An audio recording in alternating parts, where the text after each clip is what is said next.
Merhaba sevgili arkadaşlar, Bir Yumakla Gelenler YouTube kanalıma hoş geldiniz. Bugün sizlere bu önümde görmüş olduğunuz havluluk modelinin yapımını anlatmaya çalışacağım. Havluluğumuz ahşap halka üzerine yapılıyor arkadaşlar. O kısımdan başlanıyor ve sık iğnelerle devam ediyor. Daha sonrasında da bu üzerindeki gül detayını ekliyoruz. Şimdi bu havluyu nasıl kullanmamız gerekiyor onu göstereceğim size. Şimdi bir fırın kapağını düşünelim. Şöyle şu fırının kapağı olduğunu varsayalım. Şimdi şu kısmı, bakın şu halkalı kısmı fırın kapağından geçiriyoruz. Bu şekilde geçiriyoruz. Daha sonrasında bu halka kısmı var. Bu halka kısmını da halkamızın içerisinden şu şekilde geçiriyoruz. Evet. Şuradaki ip çiçeğimizin altında kalıyor. Geçiriyoruz ve bu şekilde olacak fırınımızda. Bu kısmına da havlu takacağız arkadaşlar. Takılışı bu şekilde. Umarım faydalı olmuştur. Şimdi bunun yapımını yapalım. Öncelikle bize gerekli olan malzememiz bir tane ahşap halkaya ihtiyacımız var. Ve 3,5 numaralı da bir şişim var. Pardon, tığım var arkadaşlar. Koton bir iplikle yapacağım. Birazcık daha böyle kalın, orta kalınlıkta koton bir ipliğim var. Alize Cotton Gold Plus arkadaşlar. Onunla birlikte öreceğim. Makrome iplerle olabilir. Onlarla yapabilirsiniz. Yani böyle kalın iplerle daha güzel olacaktır arkadaşlar. O şekilde yapabilirsiniz. Elinizde hangi yünler varsa. Eğer ince koton ipleriniz varsa 2 kat olarak yaparsınız. İpi 2 kat kullanıp o şekilde de hazırlayabilirsiniz. Evet, şimdi yapımına geçelim. Benim kullanmış olduğum halkanın boyutu 7 santim. Yani şu dıştan buradan buraya kadar 7 santimlik bir halka boyutum var. Daha küçük halkalar da var. 5 santimlik halkalar da var. Ama ben bunu tercih ettim. Buna havlu daha güzel. Hani halka biraz daha geniş olduğu için havlu daha güzel olacaktır. Onun için ben bunu tercih ettim. Ama siz nasıl isterseniz o şekilde boyutları tercih edebilirsiniz. Evet, şimdi tığımızı halkamızın bu iç kısmından alıyorum. Buradan. Şöyle ipimizi de halkaya yaslayarak bakın. Şöyle yakınlaştıralım. Evet. Şimdi bakın. Tığım burada. İpimi alıyorum. Ve bir elimle de ipi halkaya tutturuyorum. Çektim. Şuradan bir tane düğüm atıyorum. Tekrar halkanın içinden giriyorum. Ve burada bir tane düğüm yapıyorum arkadaşlar. Şunu da çekiyorum. Burada bir tane sık iğne yapmış oldum. İlki sabitlemek içindi. Şimdi bir tane sık iğnemiz var. Benim halkam büyük olduğu için bunun üzerine 9 tane sık iğne yapacağım. Eğer sizin halkanız daha küçükse 8 de yapabilirsiniz veya yine bu boyutlardadır 8 tane yaparsınız. Yani üzerindeki sık iğne sayısı sizin istediğiniz genişlikle ilgili. Benim buradaki genişliğim, bu genişliğim 5 santim arkadaşlar. Hatta şöyle de bir ölçelim bakın. Evet, 5-5,5 santim gibi bir ölçüm var. Ve benim için yeterli oldu. Şimdi birinciyi yaptık.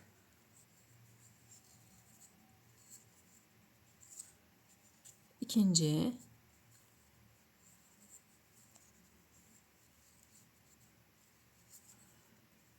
Üçüncü.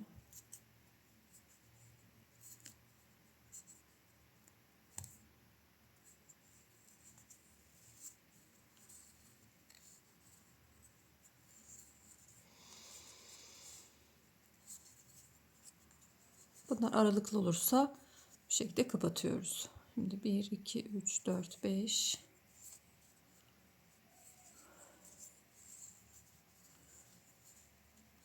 6,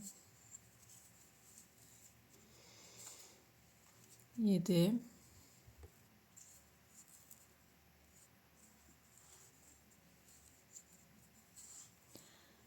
8. İpiniz daha kalınsa da yine 8 tane yeterli gelir arkadaşlar. Ama ben 9 tane yapacağım. Hani öyle çok kalın bir yünüm yok. Evet, 9 tane yaptım. Şimdi döndürüyorum. Bir zincir çektim. Şimdi bakın ilk dibine bir tane sık iğne yapıyorum. Yanındakine sık iğne yapıyorum. Her birine birer tane sık iğne yapıyorum. 3 4 5 6 7 8 9 döndürdüm. Bir zincir. Yine dibine sık iğne. Her bir ilmeğime bir tane sık iğne yapıyorum arkadaşlar. Çok gevşek de örmüyorum. Böyle birazcık sıka sıka örüyorum. Yani sıkı bir örgü yapıyorum aslında burada.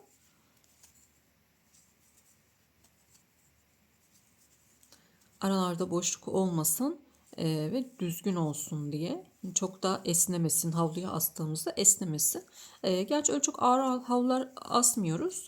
Böyle küçük el havluları var, onlardan süslü. Fırının önünde de çok şık görünüyorlar arkadaşlar.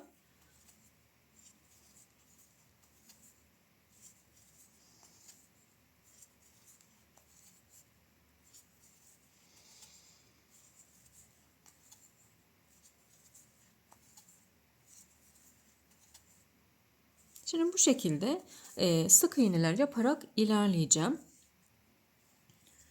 22 sıra sık iğne sırası olana kadar öreceğim arkadaşlar. Benim 22 sıram 13,5 santime denk gelmişti. Burada yine aynı şekilde 22 sıra örelim. Sonrasında devam edelim. Sadece sık iğne öreceğiz gördüğünüz gibi.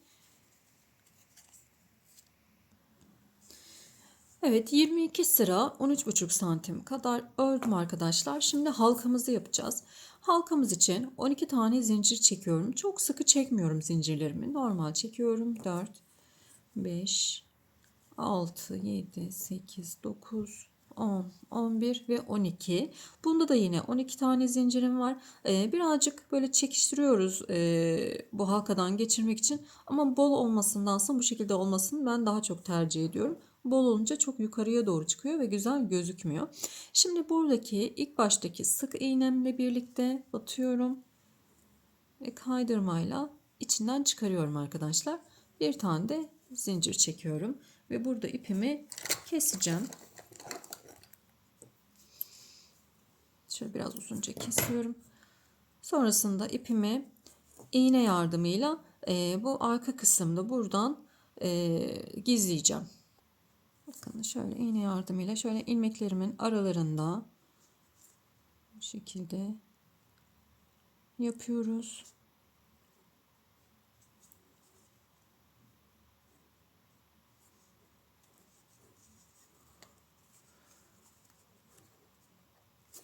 Evet. Bakın böyle gizleyeceğiz arkadaşlar.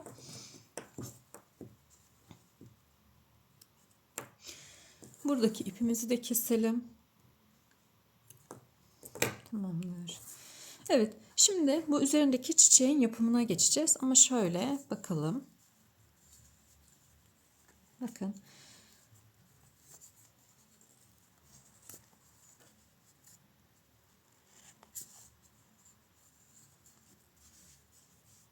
Evet. Bu şekilde olacak. Şimdi bu üzerindeki çiçeğimizin yapımına geçelim buna. Bunun için yine koton ip kullandım.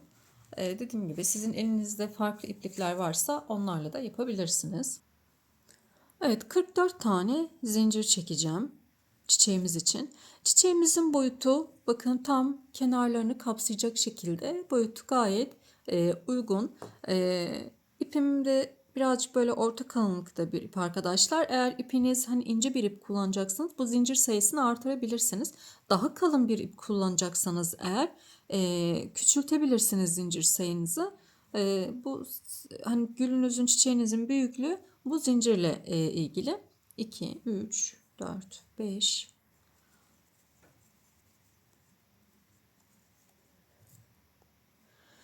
Evet, şimdi ipimi doluyorum. Burada 1, 2, 3 ve dördüncü ilmeğime bir tane trabzan yapıyorum. 4 tane zincir çekiyorum. 2, 3, 4. 4 zincir.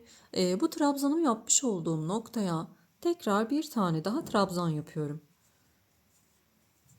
Bakın bu şekilde yuvalar oluşturuyoruz. İpimi doluyorum. Zincir çekmedim. 1, 2, 3 tane atlıyorum. Dördüncü ilmeğime bir tane trabzan yapıyorum. İkili trabzan yapıyoruz. 4 zincir. Aynı yere trabzan yapıyorum yine. İpimi doluyorum, zincir çekmiyorum. 1, 2, 3 tane atlıyorum. Dördüncüye trabzan yapıyorum. 4 zincir çekiyorum. 4 zincir. Aynı noktaya trabzan yapıyorum.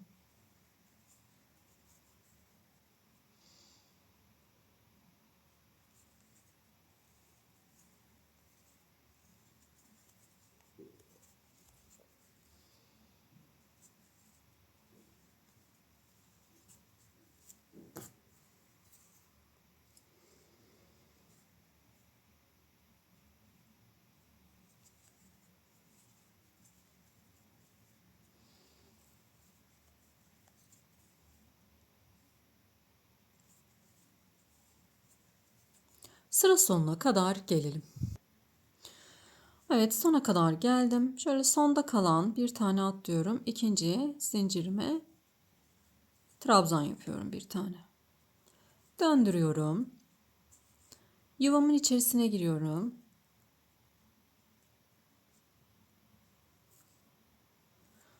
İpimi dolayarak yuvamın içerisine gireceğim arkadaşlar. İpimi doluyorum. Yuvamın içerisine trabzan yapıyorum. 10 tane trabzan yapacağım yuvamın içerisine. 2, 3, 4, 5, 6, 7, 8, 9,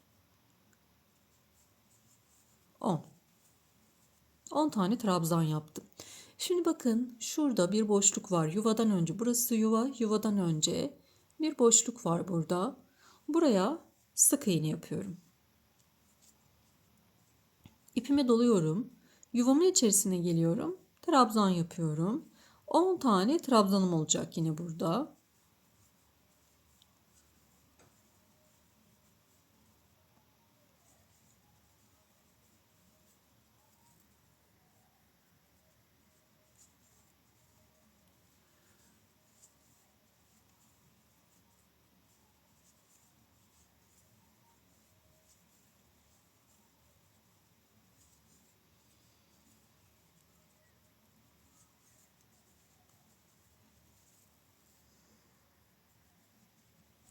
Evet, 10 trabzanımızı yaptık. Yine bakın burada bir boşluğumuz var.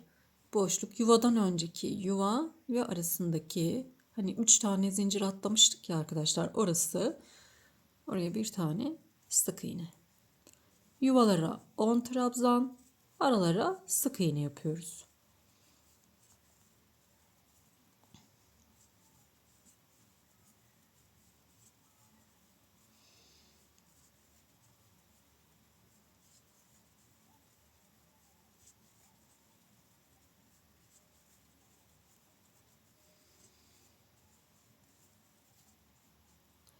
Araya sık iğne.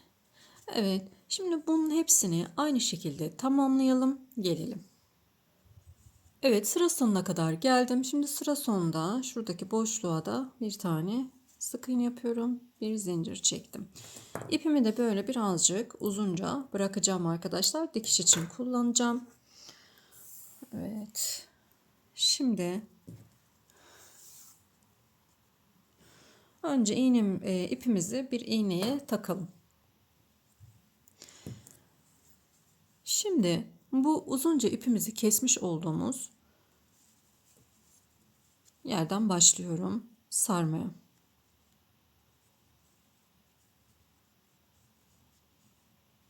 Şu şekilde. Diğer taraftan da başlayabilirsiniz. Eğer hani buradan sizin için zor olacaksa, bu ipi alt kısımda bırakmak zor olacaksa buradan da başlayabiliriz arkadaşlar. Buradan başlayalım. Şimdi şöyle öncelikle bu şekilde yapıyorum. Katlıyorum. Şu ipimi de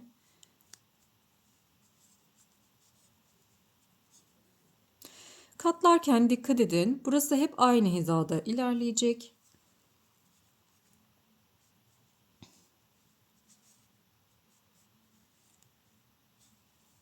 Bakın aynı hizada ilerlemesi gerekiyor. Aşağıya kaymaması lazım.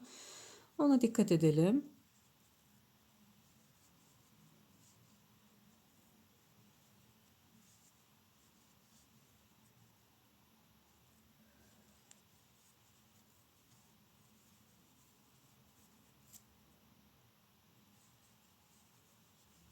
Bakın bu kısımdan sarmaya devam ettim.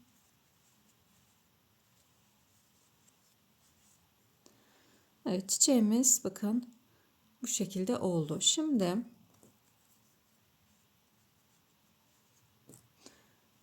şurayı biraz daha sıkılaştıralım. Evet.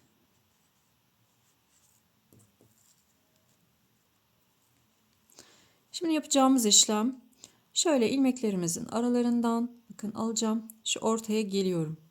Ortadaki bütün katların şöyle göstereyim. Bütün katların ilmeklerinden alarak karşı taraftan iğnemi çıkacağım.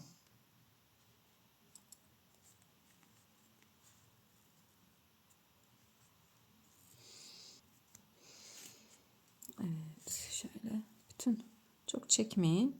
Şimdi buradan yanındakinden yine aynı şekilde bütün katlardan ilmekler alarak karşı taraftan çıkarıyorum.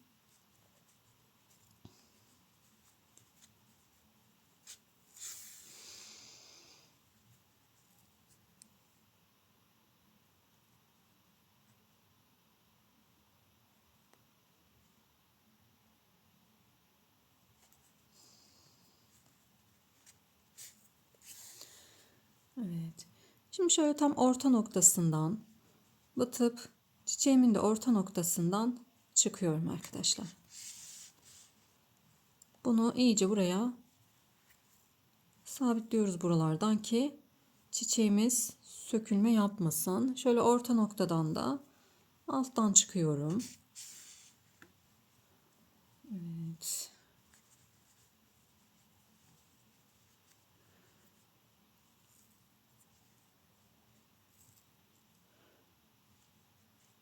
Birkaç yerden çıkıp bir ortadan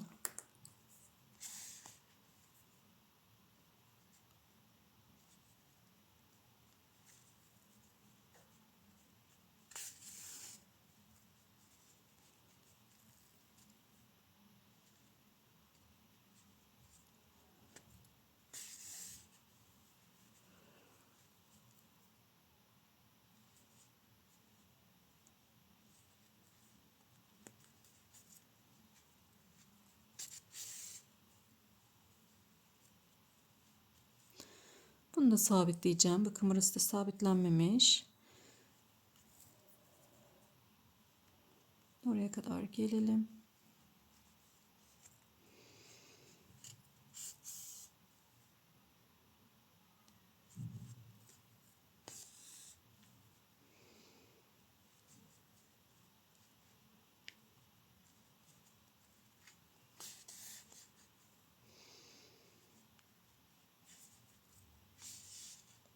Evet, tamamdır.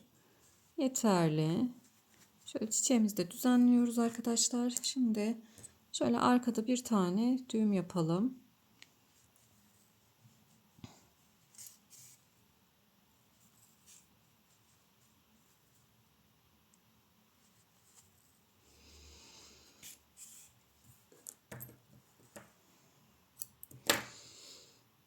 Evet. Şimdi bunu buraya isterseniz dikebilirsiniz. İsterseniz yapıştırabilirsiniz. Dikmek için havlumuzun renginden alıyoruz. Havlumuzun bir alttan bir çiçekten, bir alttan bir çiçeğin ilmeklerinden alarak dikiyoruz arkadaşlar. Ben yapıştıracağım bunu buraya. Yapıştırdıktan sonra gayet de sağlam oluyor. Bu da yapışma. Bakın hiçbir şekilde sökülme olmuyor. O yüzden ben bunu da yapıştıracağım arkadaşlar. Sizler isterseniz dikebilirsiniz. Yapıştırıp geleceğim. Evet arkadaşlar, çiçeklerimin ikisi de tamamlandı. Çok şık, çok güzel oldu. Ben çok keyif alarak ördüm ve çok da basit, böyle hemen yapabileceğiniz, bir saat içerisinde yapıp bitirip kullanabileceğiniz çok şık havluluklar. Umarım sizler de beğenirsiniz ve çok kolay bir şekilde yaparsınız. Takıldığınız bir yer olursa yorumlarda sorabilirsiniz arkadaşlar. Böylelikle bir videomuzun daha sonuna gelmiş olduk. Kanalıma abone olmayı, bildirimleri açmayı unutmayın. Hep yorumlarınıza da destek olursanız çok sevinirim arkadaşlar. Hepinize sağlıklı günler dilerim.